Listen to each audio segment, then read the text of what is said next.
Voilà. Je propose qu'on commence.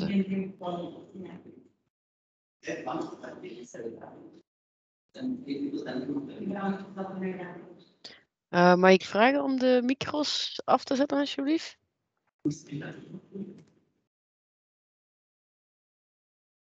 Dank u. Voilà. We gaan eraan beginnen.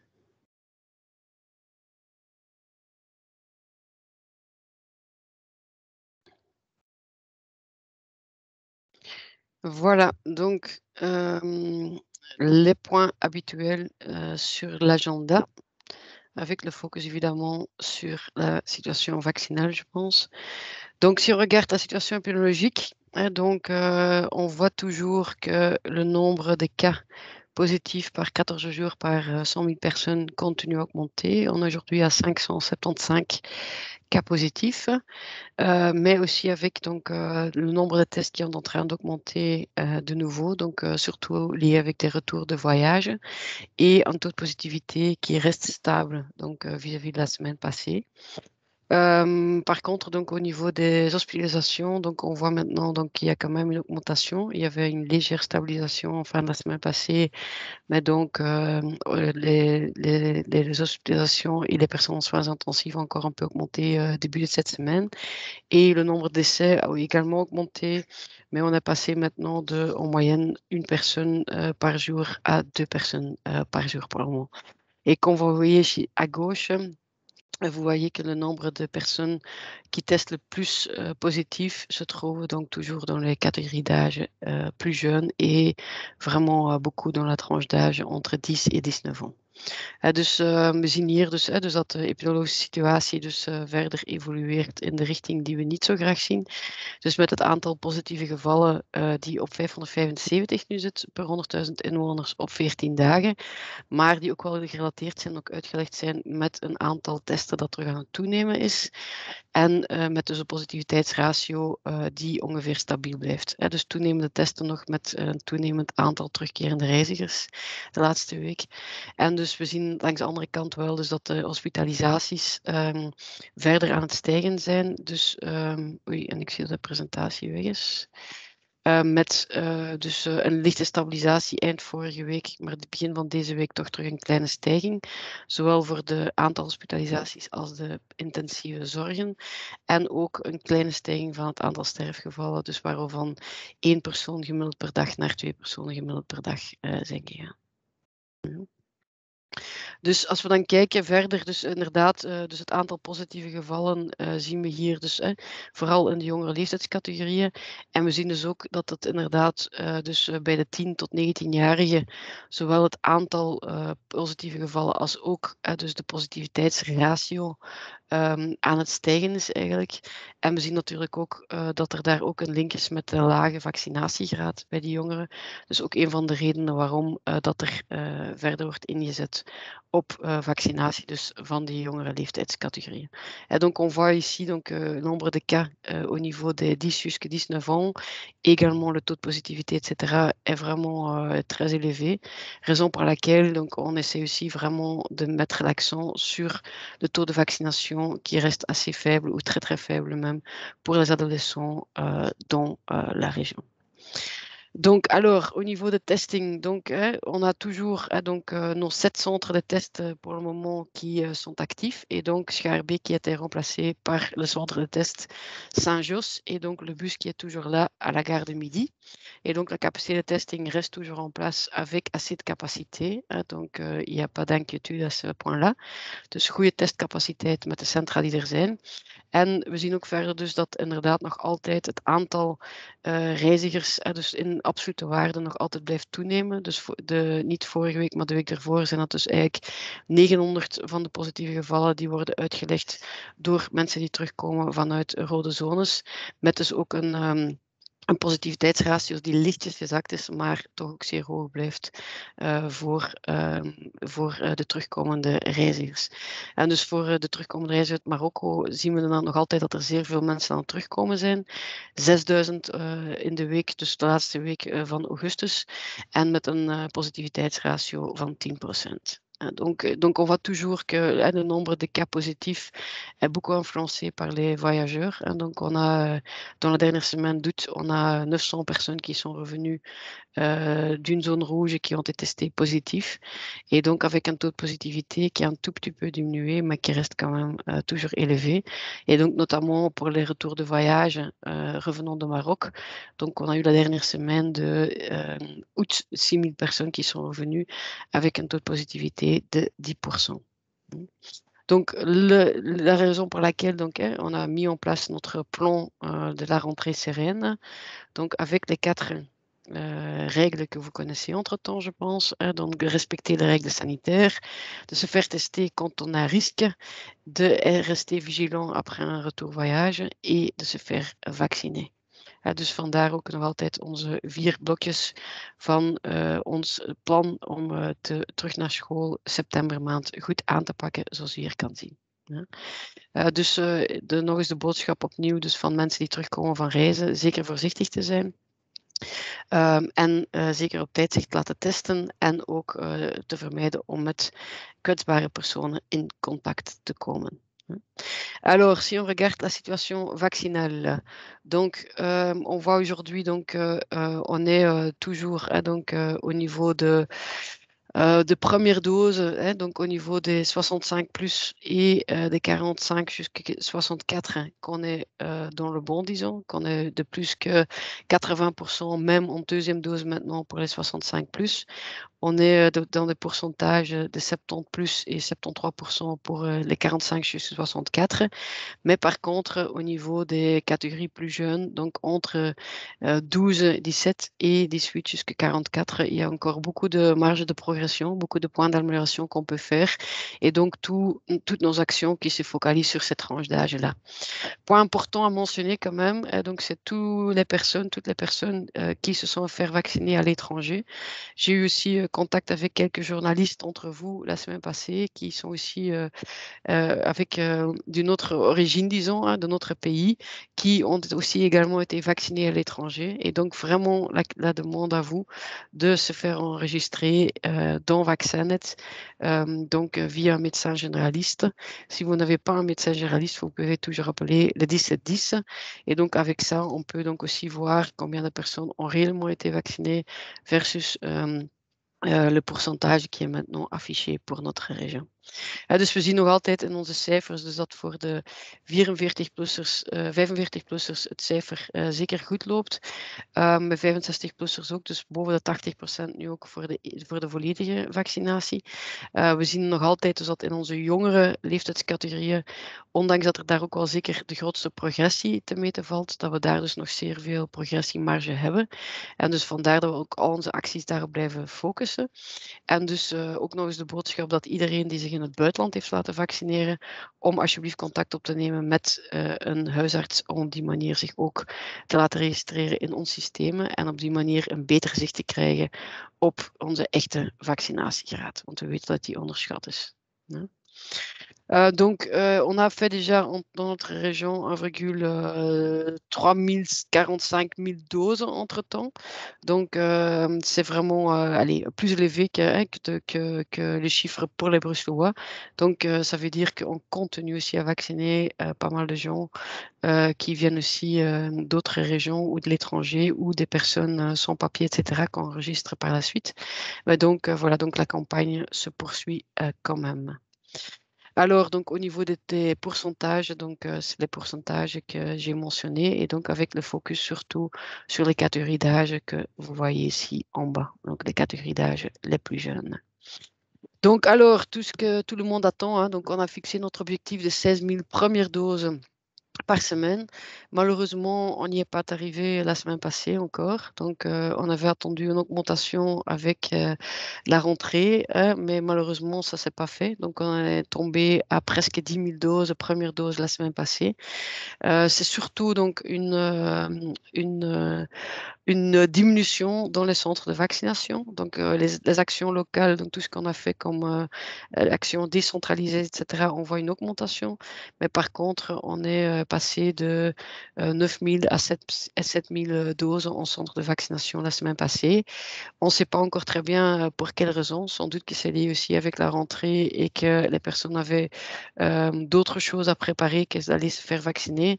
Mais donc, on va voir encore dans les jours qui viennent pour mieux comprendre et pour voir comment on peut encore augmenter ce chiffre de nouveau. Dus als we kijken naar het aantal naar het aantal eerste doses die er gezet zijn geweest vorige week, zijn we jammer genoeg lager uitgekomen dan we dat verwacht hadden. We zitten op bijna 10.000 eerste doses ten opzichte van het objectief dat we gezet hadden van 16.000. En dus waar wij eigenlijk vorige week gezien hebben dat er eigenlijk in dus onze vaccinatiecentra minder mensen zijn gekomen dan de week ervoor. Dus 7.000 in plaats van 9.000. Daarentegen hebben we gezien dus dat onze lokale acties wel meer personen hebben kunnen overtuigen. Dus zijn we nog aan bijna 10.000 eerste doses uitgekomen ten opzichte van 10.500 de week ervoor. En natuurlijk gaan we verder analyseren en kijken hoe we toch nog verder kunnen stijgen en dus toch naar dat objectief van 16.000 per week kunnen gaan. Sowieso hadden we niet voorzien dat we aan die 16.000 zouden geraken vorige week, eventjes rappel, maar dat eigenlijk vanaf deze week en zeker volgende week het geval zou moeten zijn. Eigenlijk vanaf volgende week en dan ook zeker vanaf de week van de 20e en om zo eigenlijk dan ook gemiddeld op die 16.000 te komen tot eind september. Dus we blijven daar verder onder kijken wat we daar nog verder kunnen doen. En natuurlijk al onze lokale acties ook weer verder zetten. Donc, si on regarde alors le plan de la rentrée, donc surtout, donc vous connaissez, je pense, le schéma. Donc, sur tous les axes, on continue à progresser. Donc, sur tous les secteurs, il y a vraiment quand même de progression dans toutes les actions qu'on met en place. Ça se traduit également donc, dans un schéma que vous voyez ici avec toutes les actions qui sont en cours, où il y a énormément de nouvelles initiatives qui ont été prises à tout niveau la semaine passée. Je ne sais pas ce qui se passe, mais il y a quelqu'un qui arrête chaque fois la présentation. Il faut peut-être le laisser comme ça. Ik weet niet wie dat verandert, maar...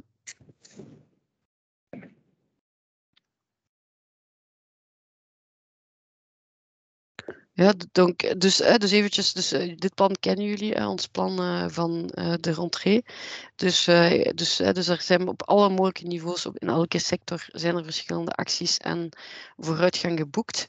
Wat zich ook vertaalt over onze regio heen in een heel aantal concrete acties, zoals jullie hier kunnen zien op het kaartje. Dus waarbij in alle mogelijke initiatieven eigenlijk verder zijn genomen om overal lokale vaccinatie gaan op te richten. Donc, si on regarde un peu où est-ce qu'on peut se faire vacciner maintenant, donc on a toujours nos 4 centres de vaccination qui sont là, avec ou sans rendez-vous, où on est bienvenu. Ou on a aussi notre Vaxibus, nos 5 bus qui continuent à circuler dans la région, un peu partout. Toutes les infos vous trouvez sur coronavirus.brussels tous les jours. Dus de 4 vaccinatiecentra en dus de bussen. Daarnaast ook de antennes van Molenbeek en Sint-Joost-de-Noorden. En sinds gisteren hebben we ook een antenne dus in het OCMW van Brussel geopend. In Evere is er vorig weekend ook gevaccineerd geweest, waarbij er al 335 vaccins zijn geadministreerd geweest en waar we verder gaan dit weekend. En dan gaan we ook in Etterbeek verder gaan vanaf volgende week. We gaan ook een vaccinatieantenne open doen in het Centraal Station volgende week. En eind volgende week volgt ook een antenne in Koekelberg. Donc, vous voyez qu'on a les antennes qui continuent donc à Molenbeek et à Saint-Josse. À côté de ça, donc, il y a cette semaine une antenne qui est ouverte au CPS de Bruxelles. On a également eu 2 jours de vaccination à Evere avec 335 vaccins administrés. Et cette action est poursuivie cette semaine encore. Et alors, on va ouvrir la semaine prochaine à Etterbeek, à la gare centrale et également donc à Koekelberg, une antenne qui va être ouverte. Et donc ici, vous voyez un aperçu parce qu'on a beaucoup de questions sur ça. Donc c'est pour ça qu'on vous a mis le planning pour cette semaine en fait, avec tous les points de vaccination qu'on peut trouver sur la région, que vous trouvez également sur coronavirus.brussels. Dus hier nog eventjes ook alle mogelijke acties, andere acties die er ook nog voorzien zijn in de regio. Alors, donc, si on regarde un peu, on a commencé la vaccination dans les grandes surfaces la semaine passée, donc avec une balance, disons, équilibré, je dirais, donc avec 800 personnes qui ont été vaccinées dans la première semaine. On avait peut-être espéré de faire un peu plus, j'avoue. L'autre côté, voilà, c'est 800 personnes qui ont trouvé leur chemin vers le vaccin. Et donc, on va voir encore qu'est-ce que ça va donner encore cette semaine et comment on peut encore améliorer ces taux de vaccination dans les différents points qui sont ouverts pour le moment. Dus op het niveau van de grote winkelketens hebben we vorige week 800 mensen kunnen vaccineren. Wat zeker een goed cijfer is. We hadden waarschijnlijk een beetje meer verwacht. Maar goed, ik denk dat we daar verder ook aan het analyseren zijn. Wat we daar nog extra kunnen doen om daar toch ook nog meer mensen naartoe te krijgen. En in alle geval gaan we de acties deze week verder zetten. En ook de komende weken om te kijken om zo nog zeker meer mensen te kunnen vaccineren. Daarnaast ook dus 3 grote bedrijven die ook een vaccinatie gaan beginnen opzetten. Dus Bpost die vanaf morgen begint, de NMBS vanaf vanaf donderdag, sorry, en de STIP die volgende week van start gaat gaan. En die naast de vaccinatie van hun eigen personeel ook grote communicatieacties binnen dus op de verschillende transporten gaan voorzien. Dat is eigenlijk een interfederaal initiatief, dus waarbij er grote campagnes nog gaan gevoerd worden rond algemene communicatie, rond vaccinatie met deze 3 bedrijven. Donc également dans les entreprises, il y a 3 grandes entreprises qui vont commencer la vaccination cette semaine, la semaine prochaine. Donc c'est au niveau de Bpost, au niveau de la SNCB et les STIP. On va commencer la vaccination du personnel et également donc avec ces 3 entreprises, il y a une grande action de communication encore prévue au niveau interfédéral, donc avec beaucoup d'affiches et de messages qui vont être affichés dans tous les transports en commun. Alors, au niveau donc de la rentrée scolaire, donc là aussi, il y a pas mal d'actions qui ont été prises, notamment au niveau de la communication et la sensibilisation. Donc, on a une campagne de rentrée donc, pour les étudiants, les travailleurs et les parents. Et donc, où on a plusieurs affiches, par exemple. On a également donc, les vidéos micro-trottoirs et des messages sur les réseaux sociaux. On a également donc développé des kits de communication qui sont mis à disposition des écoles, des communes et des fédérations et où chacune peut l'adapter à ses besoins et donc utiliser ces différents matériels qui sont aussi préparés dans différentes langues, pas uniquement le français et le néerlandais. Et on vise et on table de plus en plus sur des sessions également, donc de sensibilisation et des questions et réponses avec des experts. Parce qu'on sent que ça devient de plus en plus difficile d'avoir des gens qui viennent comme ça pour se faire vacciner. Mais donc, il faut quand même aller dans un débat et bien expliquer aux gens les pourquoi de la vaccination et vraiment donner les bonnes informations. Il y a énormément de fausses informations qui circulent, surtout sur les réseaux sociaux. Et donc, il est super important de pouvoir donner chaque fois les bonnes informations qui sont vraiment bien expliquées par des gens qui sont formés scientifiquement. Et donc, via cette fois-là, qu'on peut vraiment donner les bonnes informations et donc également convaincre chacun et chacune de quand même de se faire vacciner. Dus we zetten hier heel sterk in dus op een sensibiliseringscampagne, communicatiecampagne voor de scholieren, studenten, werkers en de ouders. Met affiches, zoals we hier kunnen zien, met boodschappen op de sociale media en ook met kleine video's. We hebben ook een aantal toolkits ontwikkeld, communicatietoolkits, voor onze verschillende sectoren, waarbij iedereen zich kan bedienen en de juiste informatie kan gaan gebruiken in functie van het doelpubliek. Deze informatie is ook ontwikkeld in een aantal talen, dus niet enkel Nederlands en Frans, maar zodanig dat ook veel publiek kan bereikt worden. En we beginnen ook meer en meer in te zetten op expertensessies, dus met webinars met vraag en antwoord, omdat we echt wel zien dat er heel veel foute boodschappen circuleren, voornamelijk op de social media. En dus dat we zien dat het enorm belangrijk is om de mensen de juiste informatie te geven, ook hun vragen te kunnen laten stellen en eigenlijk door wetenschappelijk gevormde personen ook de juiste informatie te kunnen laten geven. Denken dat het voorbij is dat er heel veel mensen zomaar zich komen laten vaccineren, maar dus dat er heel veel twijfelaars zijn die we eigenlijk echt moeten kunnen overtuigen met de juiste informatie en ervoor zorgen dat zij de juiste informatie krijgen om zich dan ook daarna te kunnen laten vaccineren. vaccineren. En zo is er gisteren bijvoorbeeld nog een webinar geweest met een 150-tal personen vanuit het secundair onderwijs langs de Franstalige kant met een zeer interessante en interactieve sessie waarbij iedereen zijn vragen heeft kunnen stellen en waarbij toch heel veel vragen rond fertiliteit, rond impact voor sporters, rond impact op DNA en andere allemaal aan bod zijn gekomen en waar we toch heel wat uitleg nog verder hebben kunnen geven. Donc ici, vous voyez également quelques publications qui ont été faites au niveau du métro, hein, donc un journal qui a quand même aussi beaucoup couvert et beaucoup lu par les communautés. Et donc, pour les écoles maintenant, donc, qu'est-ce qu'on prévoit pour le moment? Donc, chaque élève a reçu entre-temps une lettre, hein, donc, dans son cartable et également via Smart School et autres, pour justement expliquer l'importance de la vaccination et également leur inviter de venir encore toujours dans des centres de vaccination ou des points de vaccination pour se faire vacciner. Pour la suite, donc, hein, on va aussi, donc, donc, il y a maintenant les sessions de sensibilisation qui sont en cours et qui vont être poursuivies alors par des actions de vaccination à partir quelques écoles la semaine prochaine et d'autres écoles la semaine du 20. Et donc, on va offrir donc plusieurs possibilités. Premièrement, que les écoles peuvent venir donc, et prévoir un créneau spécifique pour eux dans un centre de vaccination aux alentours de l'école. Ou deuxièmement, d'organiser la vaccination au sein de l'école ensemble avec l'ONE et avec les équipes de la COCOM pour justement faire en sorte qu'on puisse vacciner au maximum de personnes dans l'école, dans leur environnement sécurisé.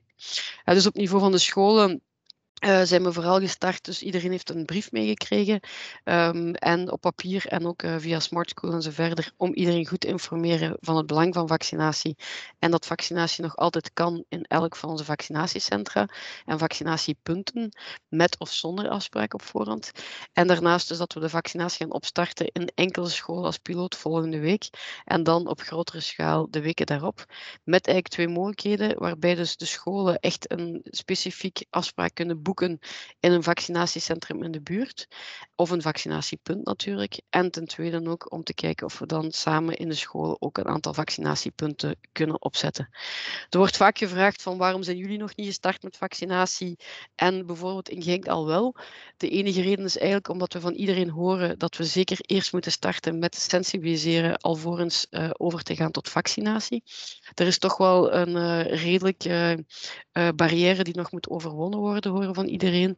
En dus vandaar het belang om eerst heel goed in te zetten op die sensibilisering. Dus ook dus de webinars die we daar organiseren, ook fysieke sessies, waarbij een VZW in een 10-tal scholen deze week langs gaat, samen met wetenschappelijke experten, om eigenlijk echt een debat op gang te krijgen met de jongeren. En eigenlijk om op die manier toch wel een heel aantal van de bezorgdheden kunnen weg te nemen. En dan pas over te gaan naar vaccinatie. We weten dat dat zeer belangrijk is. En als we nu onze bus, bij wijze van spreken, in de school zouden stationeren, dan dat we dan heel veel mensen zouden afschrikken. Dus het is echt de bedoeling om eerst heel goed te informeren en te sensibiliseren. En dan pas achteraf over te gaan tot die vaccinatie.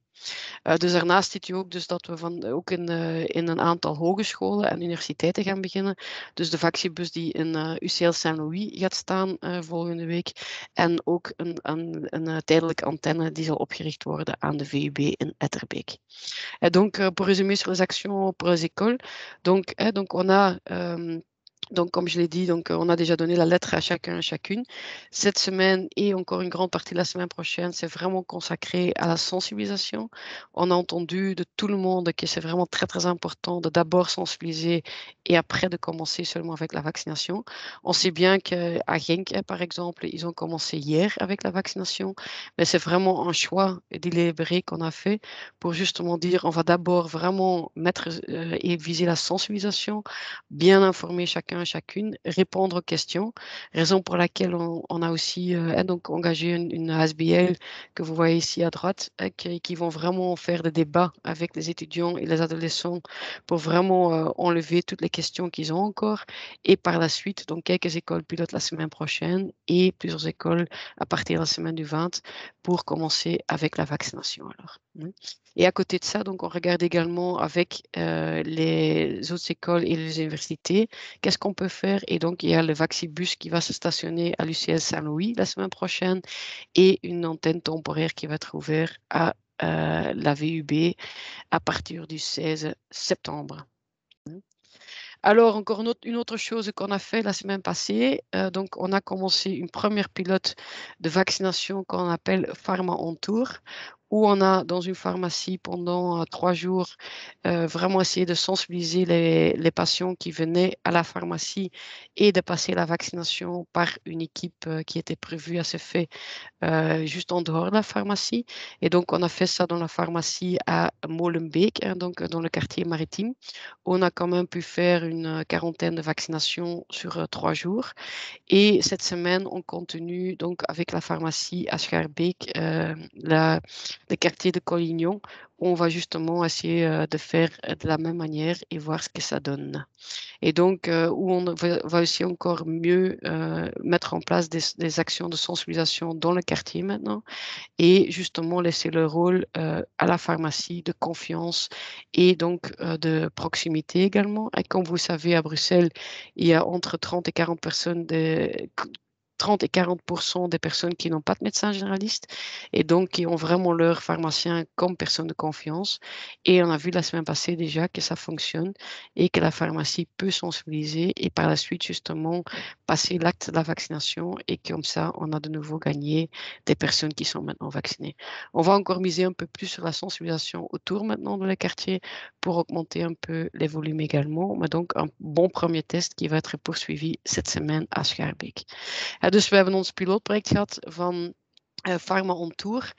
Dus waarbij we dus in een farmacie in het quartier Maritiem vorige week in Molenbeek een drietal dagen dus gevaccineerd hebben. Waarbij dus de apotheker in de apotheek dus de mensen vraagt om, eigenlijk sensibiliseert en dus vraagt om zich toch te laten vaccineren. En waarbij er dan eigenlijk net buiten de farmacie de tent was waar de mensen konden gevaccineerd worden. Daar hebben we dan een 40-tal vaccins toch kunnen doen op die 3 dagen tijd. Deze week wordt dat verder gezet met een andere piloot dus die we opzetten in Schaerbeek, in de quartier Collignon. En waarbij we dus ook deze actie gaan verder zetten. En waarbij het dus echt de bedoeling is om via de vertrouwenspersoon, die toch wel de apotheker is voor veel mensen, omdat 30-40% geen huisarts heeft. En via die relatie, eigenlijk die vertrouwensrelaties, mensen te sensibiliseren en ook te kunnen laten vaccineren. En we gaan daar ook nog een beetje meer gaan sensibiliseren binnen de wijk, dat ze dus weten dat er daar aan die apotheek ook kan gevaccineerd worden. En op die manier dat we de zaken verder vorm kunnen geven. Voilà, dat was het een beetje voor mij voor vandaag. Ik weet niet of er nog vragen zijn. Merci beaucoup et je sais pas s'il y a encore des questions.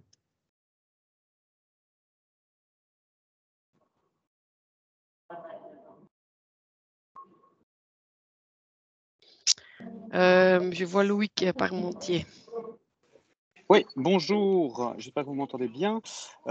S'il était possible de revenir avec vous sur l'objectif des 16 000 vaccins administrés par semaine. Bon, vous l'avez dit, l'objectif n'est pas atteint. Est-ce que vous pouvez dire précisément le nombre de doses qui a finalement pu être administré sur la semaine dernière et comment vous expliquez en fait que on est très très loin de l'objectif en fait espéré? On avait visé un objectif de 12 000 la semaine passée parce qu'on avait dit justement qu'on va aller progressivement vers les 16 000 par semaine. On est tombé à 9 900. Donc, on est, disons, 2400 en dessous de l'objectif. Et donc, c'est surtout lié avec le nombre de personnes qui sont venues dans les centres de vaccination. Donc là, on a été plusieurs semaines de suite à un nombre de plus ou moins 9 000 personnes par semaine pardon, dans le centre de vaccination. Et la semaine passée, malheureusement, c'est passé à 7 000 personnes seulement. Donc, on est en train encore d'analyser le pourquoi. C'est très difficile, évidemment, de vraiment comprendre pourquoi. Mais donc c'est ça l'explication, en fait. Est-ce que vous pouvez parler d'échec ou pas encore? Non, je pense que c'est beaucoup trop tôt, de parler d'un échec. Je pense que voilà, on voit que les actions locales augmentent et le nombre de personnes vaccinées via les actions locales sont en train d'augmenter. Donc je pense que c'est un bon signe et pour les centres de vaccination, à voir ce qui s'est passé et cetera et donc voilà, on espère que cette semaine, on va retrouver, les chiffres de la semaine d'avant et on verra bien ce qui se passe. Merci. Chris? Ja, ik had ook een vraag over het aantal vaccinaties. De week voor de week van de 9.900, toen waren het er 10.500. Kan het? Ja, dat klopt. En de week daarvoor? Ik weet niet of je dat cijfer ook hebt. Dat heb ik niet, maar dat was een heel stuk lager. Oké, ça va. Dat kan ik niet was... van buiten zeggen, maar ik denk iets van een Ja. 7.000 of 8.000 of zo.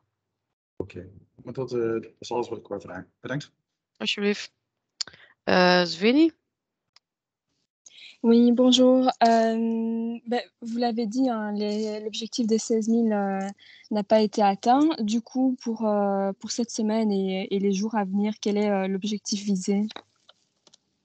On reste sur le planning et donc l'objectif qu'on avait visé pour cette semaine. Donc c'est aussi encore, c'était 13 000 plus ou moins pour cette semaine et donc on va voir voilà, comment on va arriver. D'accord. Et au niveau de l'évolution de la vaccination, notamment du côté des jeunes, est-ce qu'il y a une période, un moment qui est un peu crucial et qu'il va peut-être falloir réadapter ou repenser la campagne de sensibilisation et de vaccination? Je pense qu'on est en train justement de mettre tous nos efforts dans le plan d'action décentralisé. Hein. On le fait depuis des mois, on est en train encore de l'intensifier, etc. Comme vous le voyez également, et on a dit aussi depuis des semaines que ça prend du temps aussi pour mettre tout en place. Je viens aussi d'expliquer que pour les écoles, qu'on doit quand même d'abord sensibiliser. Les écoles ont ouvert jeudi passé. Donc, c'est pas qu'on a déjà pu faire beaucoup de choses là. Et donc, justement, on doit d'abord sensibiliser. Et donc, à partir de la semaine du 20, je dirais qu'on devrait normalement voir les effets sur le chiffre de vaccination pour les plus jeunes. Maintenant, on voit déjà que dans les catégories d'âge les plus jeunes, c'est là qu'on voit la plus de progression également que dans les autres régions. Donc, il faut rester positif et Bruxelles a vacciné plus la semaine passée de premières doses que les deux autres régions. Évidemment, il y a plus de potentiel, mais quand même, on a encore vacciné plus aussi que les autres régions. Mmh. Par rapport aux personnes qui se sont fait vacciner à l'étranger, vous avez un peu une idée du nombre que cela représente? On a toujours eu les mêmes chiffres. On n'a pas fait d'autres enquêtes qu'on a annoncé déjà il y a un bon mois maintenant, je pense. Et donc, on demande justement à chacune de vraiment faire cet enregistrement pour avoir les chiffres dans nos chiffres. Et à côté de ça, donc, on va lancer une étude vraiment quantitative pour vraiment obtenir les chiffres. Mais ça va prendre plusieurs mois. Donc, je ne pense pas qu'on va l'avoir ici dans quelques semaines, disons. OK. Et par rapport toujours aux jeunes, donc vous avez dit on vise la sensibilisation d'abord, mais combien de temps est-ce que la région bruxelloise peut sensibiliser avant de peut-être passer à une action un peu plus forte? Ouais, je pense et c'est là aussi que je pense qu'on doit tous réaliser que ça va prendre du temps. Je pense pas qu'on va voir vraiment énormément de gens qui vont venir comme ça. Et donc, il faut vraiment prendre le temps pour vraiment bien informer, pour vraiment bien sensibiliser. Et donc, on voit que dans tous les médias, toutes les informations qu'on a, etc., que la communication devient plus compliquée, juste par le simple fait qu'il y a quand même quelques personnes qui sont hospitalisées à cause des variants Delta qui sont vaccinées, même si la vaccination protège toujours très très bien et évite des cas graves. Donc ça aussi, il faut tenir en tête, mais il y a quand même beaucoup de discussions autour de ça.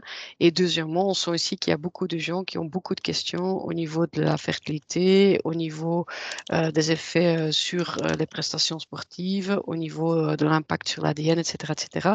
C'est des messages qu'on entend depuis très longtemps temps, mais qui commence à s'intensifier également. Et il y a énormément d'informations qui circulent sur les social media. Donc, je pense que là, il faut vraiment prendre le temps et vraiment sensibiliser et bien informer les gens. Et on ne peut pas les brusquer non plus parce qu'on pourrait avoir un effet inverse. Et donc, là, je pense vraiment qu'on est maintenant dans une approche un par un presque, hein, donc personne par personne. On est en train de mettre le vaccin, entre guillemets, de le mettre sur un plateau et de l'offrir à chacune. Mais on voit également qu'il faut quand même avoir une bonne discussion, de donner les bonnes informations et par des gens qui sont formés scientifiquement. Et c'est quelque chose qui prend du temps. Donc, je pense que là aussi, voilà, on a fixé ces objectifs, on va essayer de l'atteindre, on met tout en place pour y arriver, mais on ne va pas y arriver du jour au lendemain. Donc, c'est un processus où on doit prendre le temps, bien expliquer aux gens, bien le convaincre et par la suite pouvoir vacciner. Alors, il y a les jeunes qui sont pas beaucoup vaccinés pour le moment, mais il n'y a pas que les adolescents. Au niveau des autres tranches d'âge, il y a une volonté d'aller presque au porte-à-porte pour Mais les sensibiliser. c'est tout ce qu'on fait et c'est tout ce qu'on fait depuis des semaines et tout ce qu'on explique à vous toutes les semaines ici. C'est toutes les actions qu'on met en place de sensibilisation, de mettre des bus, de mettre des antennes de proximité, etc. Et chaque fois, avec chaque antenne, chaque point de vaccination qu'on ouvre, il y a toujours des actions de sensibilisation qui vont avec. Chaque jour qu'on met un bus quelque part, il y a les 2 semaines à l'avance, on va mettre des flyers dans les boîtes aux lettres. On va sensibiliser et informer les gens que le bus va arriver. Pour les antennes, c'est la même chose. Et donc, il y a toujours des agents qui sont là pour justement sensibiliser les gens qui passent, pour parler avec eux, pour bien expliquer, etc., etc.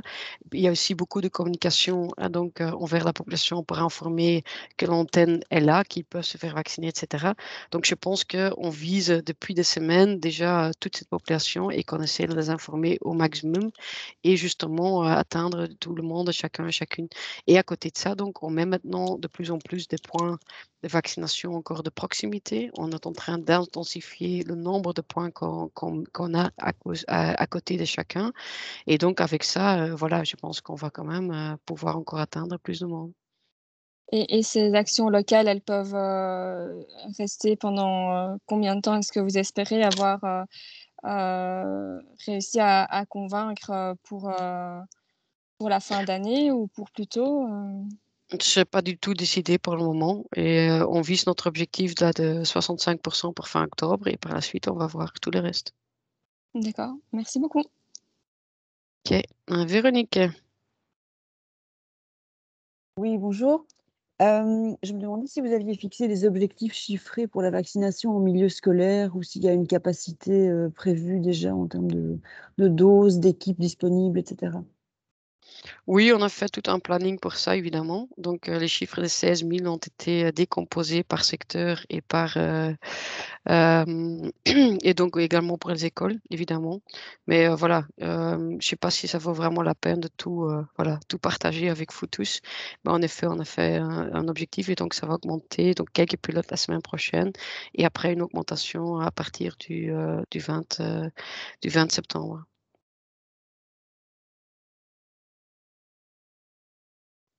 Merci.